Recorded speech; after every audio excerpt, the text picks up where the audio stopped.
শুভ দীপাবলির অনেক অনেক শুভেচ্ছা এবং অভিনন্দন সকলকে।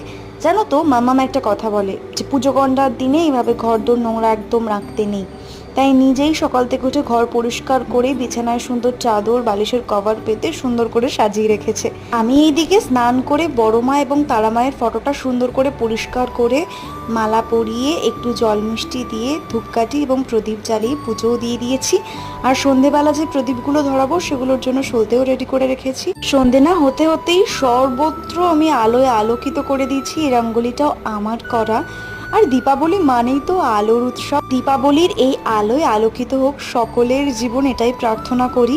আমি আর মাম্মাম বাড়ির সর্বত্র প্রদীপ ধরিয়েছি। তারপর মাম্মাম আর বাপি রেডি হয়ে গেল ক্লাবের ঠাকুরকে পুজো দিতে।